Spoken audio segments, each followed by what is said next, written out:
अस्सलाम वालेकुम व्यूअर्स, मैं हूं हमाद सरदार और आप देख रहे हैं हमारा टीवी। दोस्तों, आज की अपनी इस वीडियो में हम बात करेंगे मुसलमानों के इल्मी ज़वाल की। वीडियो शुरू करने से पहले जो दोस्त हमारे चैनल पर नए हैं उनसे इल्तिमास है कि चैनल को सब्सक्राइब करें और बेल आइकन को क्लिक करें ताकि हमारी हर आने वाली नई वीडियो आसानी से आपको मिल सके। वीडियो शुरू करते हैं। मुसलमानों का इल्मी ज़वाल।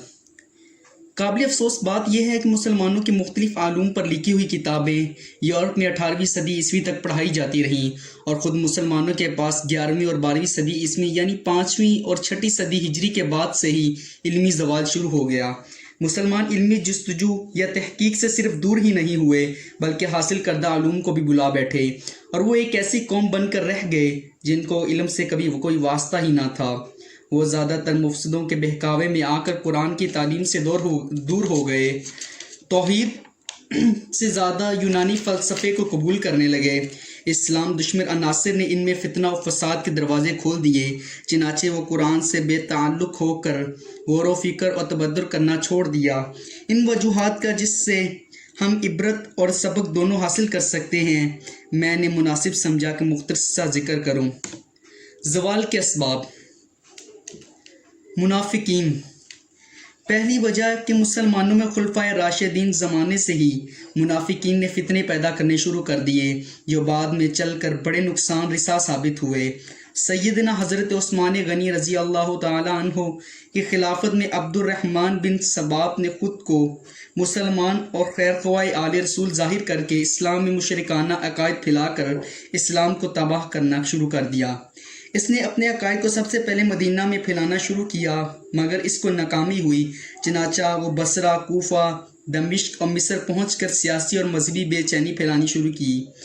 वो खुफिया मुजालिस मुकर्रर करता और जाली खतूत के ज़रिए लोगों को भटकाता और कहता कि मुझे मुसलमानों पर हैरत हुई है कि वो इस बात के तो कायल हैं कि हज़रत ईसा दुनिया में दोबारा आ सकते हैं, मगर वो इस बात के कायल नहीं कि हज़रत सालिम दोबारा वापस आएंगे। वो ये भी कहता है कि मुझे मुसलमानों पर ताज्जुब है कि इनके दरमियान हज़रत सालम की आल मौजूद है मगर वो इनको खलीफा नहीं बनाते।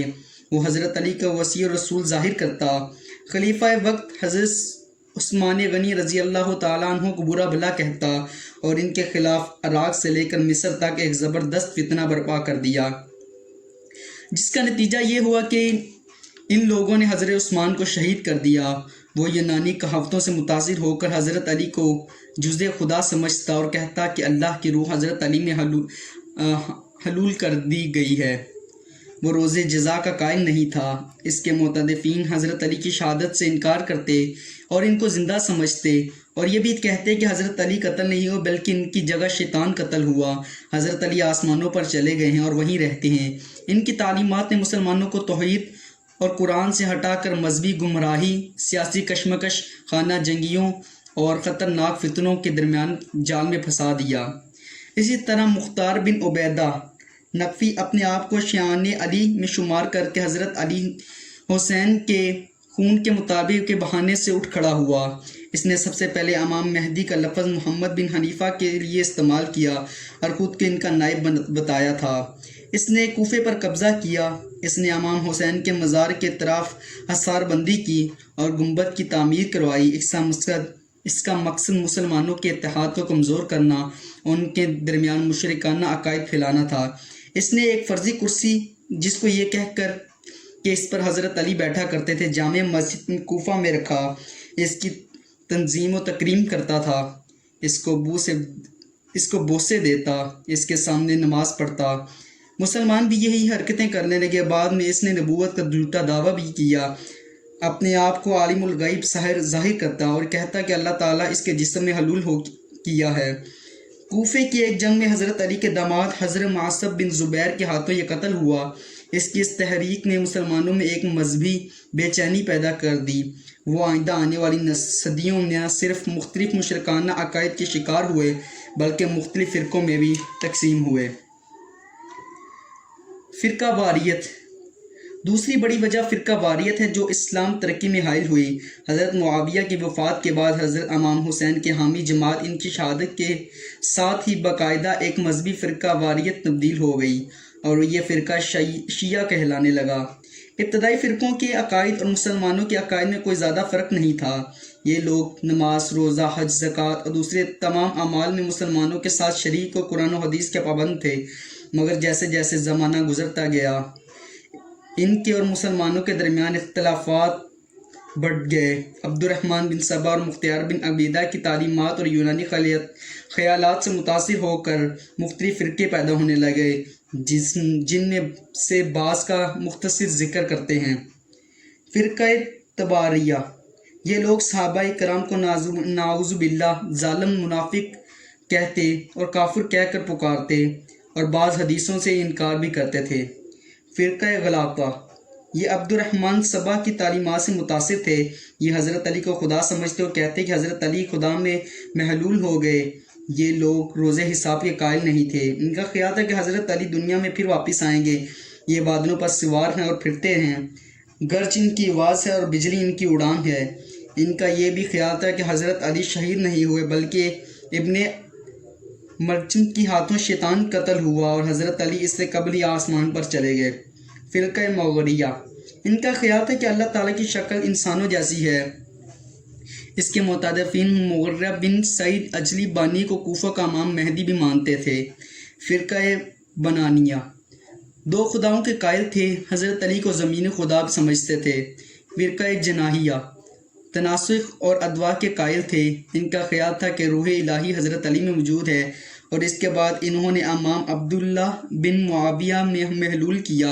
یہ فرقہ شراب و زنا کو جائز سمجھتا تھا اور قیامت کا منکر تھا۔ فرقہ منصوریہ، ابو منصور نے اس فرقے کی بنیاد ڈالی۔ وہ کہتا تھا کہ جس شخص نے اس کے عقائد کو نہ ماننا، 40 آدمیوں کا قتل کیا وہ جنتی ہے۔ وہ نبوت کے ختم ہونے کا منکر تھا۔ اس کا خیال تھا کہ قیامت تک نبی ہی آتے رہیں گے۔ وہ خلفاء کو برا بلا کہتا اور حضرت علی کو رسول مانتا تھا۔ فرقہ غرابیہ، ان کا عقیدہ تھا کہ حضرت جبرائیل نے دھوکے میں آ کر حضرت آپ صلی اللہ علیہ وسلم کو نبوت دے دی۔ اس نے حضرت علی کی شکل میں حضرت سالم کے مشابہ تھی۔ فرقہ علالیہ، یہ عقیدت رکھتے تھے کہ حضرت علی خود خدا تھے۔ فرقہ معاوریہ، یہ قیامت اور فنائے عالم میں یقین نہیں رکھتے تھے۔ شراب و زنا کو جائز، نماز کو غیر ضروری اور تناسخ کے قائل تھے۔ فرقہ معونیہ، اس کا بانی حکیم مقنع تھا۔ اس کا خیال تھا کہ حضرت حسین خدا تھے اور پھر ان کے بعد اپنے آپ کو خدا کہتا تھا۔ تناسخ ارواح کا قائل تھا۔ یہ مختلف شعبے دکھا کر لوگوں کے اپنی خدائی کا یقین بھی دلاتا تھا۔ فرقہ بزخلیہ، حضرت جعفر صادق کو خدا مانتے تھے۔ ان کا خیال تھا کہ اللہ تعالیٰ نے حضرت جعفر میں حلول کیا ہے۔ فرقہ اسماعیلیہ، حضرت جعفر کے بڑے بیٹے حضرت اسماعیل سے منسوب ہے۔ یہ ان کی موت کے بھی قائل نہیں تھے۔ فرقہ غنامیہ، ان کا عقیدہ تھا کہ خدا تعالیٰ کا اصلی مکان تو آسمان ہے، مگر وہ موسم بہار میں زمین پر اتر آتے ہیں۔ اسی طرح وہ بہت سے فرقے وجود میں آئے۔ عماد بن زید نے خراش کے نام سے ایک اہل بیت کی ہمدردی کو نماز روزے پر ترجیح دی۔ عوام اس کے مذہب کو قبول کرنے لگے۔ غرض کے مختلف لوگوں نے مختلف خیالات کو ابھار کر نئے فرقے بنائے۔ ان خیالات پر زیادہ یونانی اثر غالب تھا۔ قرآن و حدیث سے ان کا کوئی تعلق نہیں تھا۔ انہوں نے طریقہ عبادت میں تبدیلیاں کر دی۔ نتیجہ یہ ہوا کہ ان فرقہ بندیوں نے آپسی نفرت میں پھیلا دی۔ یہ حقیقت ہے کہ جب آپسی نفرت پھیل جاتی ہے تو قوم اجتماعی ترقی سے محروم ہو جاتی ہے۔ یہی حال مسلمانوں کا ہوا اور وہ ان فرقہ بندیوں میں مشغول ہو کر علم سے دور ہو گئے۔ اس کے علاوہ اور بھی بہت سارے فرقے ہیں جو ہم اگلی ویڈیو میں ذکر کریں گے۔ ویڈیو کو لائک کریں اور شیئر کریں۔